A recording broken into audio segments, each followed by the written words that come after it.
नमस्ते। आज के इस पाठ में प्रेजेंट इंडेफिनिट टेंस को बिल्कुल आसान तरीके से समझा जाएगा। इंग्लिश ग्रामर में ये टेंस बहुत ही काम की चीज है, एकदम किसी मजबूत नींव की तरह।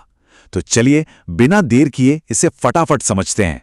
अब सबसे पहले ये सवाल उठता है कि आखिर प्रेजेंट इंडेफिनिट टेंस होता क्या है और इसका इस्तेमाल कहाँ होता है। तो देखिए, हमारी जो रोज़मर्रा की आदतें होती हैं, जो काम रोज़ किए जाते हैं या फिर वो बातें जो हमेशा सच होती हैं ना, बस उन्हीं को बताने के लिए इस टेंस का इस्तेमाल किया जाता है। अब इसके सेंटेंस बनाने का फॉर्मूला क्या है? इसका स्ट्रक्चर एकदम सिंपल है। सबसे पहले आता है सब्जेक्ट यानी काम को करने वाला, फिर आती है वर्ब की फर्स्ट फॉर्म यानी जो काम हो रहा है, और आखिरी में ऑब्जेक्ट। बस इसी जोड़ी से पूरा का पूरा वाक्य तैयार हो जाता है। लेकिन रुकिए, यहाँ एक बहुत ही जरूरी रूल है जिसे कभी नहीं भूलना है। जब भी सब्जेक्ट ही, शी या इट हो, यानी जब बात किसी एक व्यक्ति की हो रही हो, तो वर्ब के साथ एस या ईएस जुड़ जाता है।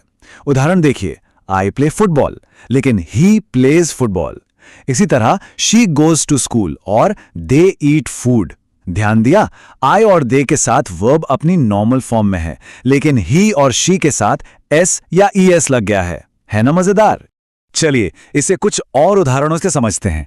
डेली रूटीन यानी रोज के काम के लिए I go to school daily. आदतों के लिए she drinks milk every morning. और यूनिवर्सल ट्रूथ यानी जो सच कभी नहीं बदलता, उसके लिए the sun rises in the east. ये तीनों वाक्य साफ साफ दिखाते हैं कि रोज होने वाले कामों के लिए ये टेंस बिल्कुल परफेक्ट है। अब जब सारे नियम समझ आ गए हैं तो थोड़ी प्रैक्टिस तो बनती है। आइए मिलकर अभ्यास करते हैं ताकि ये सारे रूल्स एकदम पक्के हो जाएं। यहाँ कुछ हिंदी के वाक्य हैं और साथ में उनका इंग्लिश ट्रांसलेशन भी। बिल्कुल ध्यान से सुनिएगा। मैं स्कूल जाता हूं, आई गो टू स्कूल। वह क्रिकेट खेलता है, ही प्लेज क्रिकेट। वे खाना खाते हैं, दे ईट फूड। वह रोज पढ़ती है, शी रीड्स डेली। और आखिरी वाक्य, सूरज पूर्व में उगता है, the sun rises in the east. इन सभी में बिल्कुल वही रूल्स लग रहे हैं जिनकी अभी बात हुई थी। अब एक बहुत ही शानदार ट्रिक, वाक्यों को पहचानने के कुछ खास कीवर्ड्स होते हैं।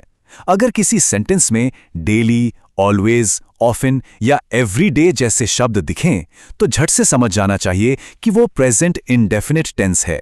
ये शब्द हमेशा काम के बार बार होने का इशारा देते हैं। अच्छा, तो अब खुद आजमाने का वक्त आ गया है। अब आगे आने वाले हिंदी वाक्यों का इंग्लिश ट्रांसलेशन सोचने की कोशिश करनी है। देखते हैं कितना याद रहा। पहला वाक्य है, मैं खेलता हूं। दूसरा वाक्य, वह स्कूल जाता है। और तीसरा, हम खाना खाते हैं।